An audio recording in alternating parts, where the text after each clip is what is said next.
É uma inspiração analisarmos a história de José. Uma vida de fidelidade a Deus, relatada não apenas como uma experiência de sucesso, mas como uma história de arrependimento e reconciliação na vida de uma família.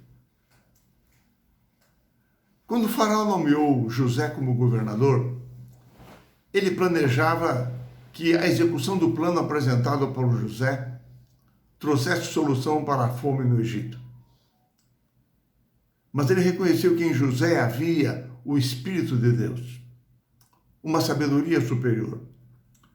José, com humildade, reconheceu que Deus estava atuando, aceitou o novo encargo. E assim, ele construiu celeiros, ele planejou que tudo fosse feito para que após 7 anos de prosperidade, ao vir um período de 7 anos de fome, houvesse alimento na terra. Ao final dos 7 anos de abundância, além da medida, sinal da providência de Deus, todos vinham para comprar alimento no Egito. E assim surgiu algo que estava além das expectativas de José. Seu pai Jacó, diante da fome, envia os seus irmãos para a terra do Egito, a fim de comprar mantimentos. Nesse primeiro evento, nós podemos analisar sob 2 perspectivas a visão de José e a visão dos seus irmãos. As lições que José e que seus irmãos aprenderam. É interessante que quando os irmãos de José chegaram até ele, eles se encurvaram, se prostraram em terra. Estavam diante de um poderoso Senhor que representava Faraó. José reconheceu os seus irmãos, mas não se deu a conhecer. E agora ele tentou prová-los. Quem são vocês? São espiões? O que vieram fazer aqui?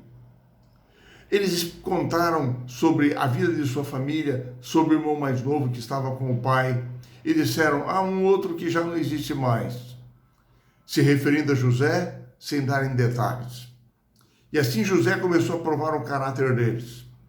Lançou-os na prisão durante 3 dias, para ver como reagiriam, como seria o seu comportamento. Ali, ao analisarem a sua situação, os irmãos de José demonstraram que nos últimos 20 anos eles estavam tomados por um profundo sentimento de culpa do que haviam feito com José no passado. E eles diziam, conforme lemos em Gênesis 42, o seu sangue se requer de nós agora. Nós vimos a angústia e o sofrimento do nosso irmão e nós o vendemos como escravos. José testou agora, de modo mais direto, mais forte, o caráter dos seus irmãos. Ao serem eles abastecidos para retornarem a Canaã, José deixou Simeão preso e disse, ele só será liberto se o irmão mais novo de vocês vierem na próxima viagem que vocês fizerem. Ao chegar em casa, eles se depararam com uma nova situação. Já no caminho haviam notado que no saco de cereais de um deles estava todo o dinheiro que havia pago. Mas ao chegar em casa, verificaram que todos haviam recebido de volta o dinheiro do pagamento do cereal. E eles diziam, o que foi que o Senhor nos fez? Eles se sentiam sob o juízo de Deus naquela difícil condição. E é interessante que agora em casa, tendo que voltar de novo a Canaã, o próprio Judá, que havia proposto vender José como escravo para o Egito, diz ao seu pai, pai, envie Benjamim conosco, eu serei responsável por ele, da minha mão o requererás. Vemos agora um segundo evento. Ao chegarem de volta ao Egito, os irmãos de José foram surpreendidos. Eles foram levados para a casa do próprio José e ficariam ali hospedados. Para sua surpresa e perplexidade, foram tratados com grande consideração. Devido à sua comunhão com Deus, José já havia perdoado os seus irmãos. Não guardava rancor, mágoas quanto a eles. E compreendia que Deus havia guiado a sua vida e o protegeram até ali. Mas Agora José queria conhecê-los mais de perto. Os irmãos de José estavam atemorizados, imaginando que aquele momento era uma estratégia para detê-los, para julgá-los por causa do dinheiro. Eles explicaram ao mordomo a sua situação. Haviam trazido dinheiro em dobro para pagar o alimento. Mas surge agora um evento surpreendente. Esse terceiro evento foi que José lhes oferecera um banquete. Mais uma vez, diante dele, eles se prostraram. José reconheceu Benjamim, chamou e disse-lhe: Deus o abençoe, meu filho. Ele concedeu a Benjamim a graça que os seus irmãos não lhe haviam concedido antes. Os seus irmãos ficam surpresos. Uma grande mesa é posta e eles são colocados na mesa por ordem de idade. E mais ainda, Benjamim é servido com uma porção 5 vezes maior do que a porção deles. José observou que esse favorecimento a Benjamim não os havia incomodado, como eles haviam se incomodado antes com o favoritismo de Jacó para com José. Pensando que José não os entendia, eles conversavam livremente. Isso possibilitou que José os conhecesse agora melhor e resolveu fazer um último teste com eles. Determinou que eles fossem abastecidos com grande quantidade de mantimentos e enviados de volta para Canaã. Mas ao retornarem, José dá uma estranha ordem para provar mais uma vez o coração de seus irmãos. Estranhamente, José ordenou que o seu copo especial fosse colocado no saco de mantimentos de Benjamim. E em seguida, ordenou ao mordomo-chefe que fosse no encalço deles. E quando o mordomo chega, pergunta: como vocês retribuíram o bem com o mal?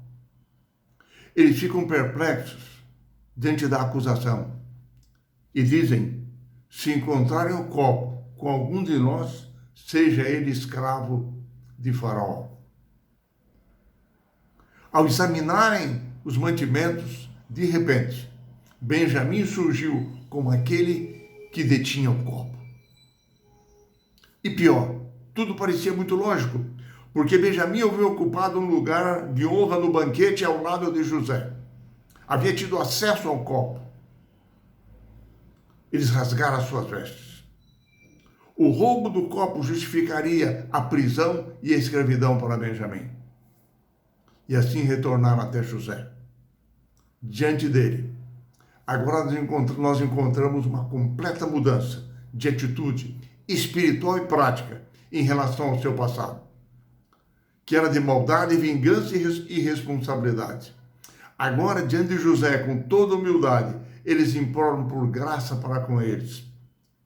Lembraram da sua maldade para com José, perceberam que Deus estava cobrando a iniquidade deles e disseram: que responderemos nós a meu Senhor? Que falaremos? Como nos justificaremos? Achou Deus a iniquidade dos seus servos. Eis que somos escravos do meu Senhor, tanto nós como aquele em cuja mão se achou o copo. O próprio Judá, que havia proposto a venda de José como escravo, se ofereceu para ficar como escravo no lugar de Benjamim.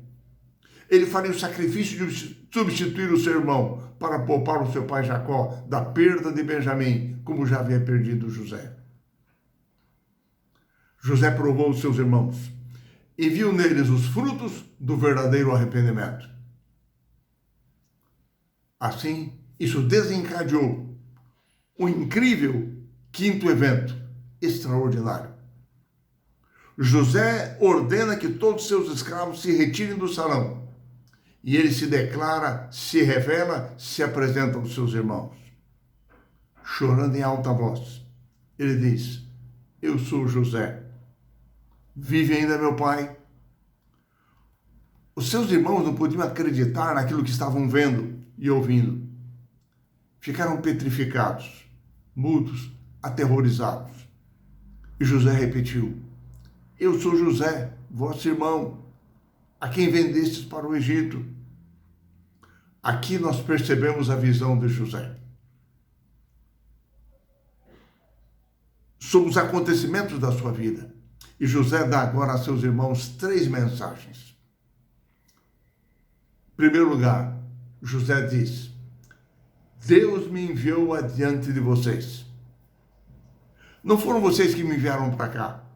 Deus permitiu que tudo aquilo acontecesse para conservar a vida de nossa família. E mais, José possuía um senso de missão, de propósito de vida. Os seus irmãos, ao José revelar a sua identidade, entenderam que apesar de todo o mal que haviam feito, Deus revertera tudo em bem. Assim, José deu-lhes uma segunda mensagem, uma mensagem de perdão. Não abrigava sentimento de vingança em relação a eles. E os seus irmãos receberam de José uma mensagem de reconciliação. José os abraçou e os beijou e choraram juntos. Os seus irmãos tiveram o coração tranquilizado, limpo, aliviados, sentiram-se perdoados. A terceira mensagem era uma mensagem de esperança. Ainda restavam mais 5 anos de fome na terra. Eles deviam retornar a Canaã e anunciar a seu pai as glórias de José no Egito, as coisas que Deus tinha feito por ele. Trazei vosso pai e vinde. E José providenciou carros, transporte, alimentos, presentes, tudo para a sua família. Enfim, da vida de José nós aprendemos que compensa ser fiel a Deus, que Deus dirige os acontecimentos em nossa vida quando nós confiamos nele, que nós precisamos manter o senso de que há um propósito, há uma missão designada por Deus para a nossa vida, e de que devemos manter o espírito de perdão e de reconciliação de uns para com os outros. Que a vida de José seja uma inspiração para a minha e para a sua vida.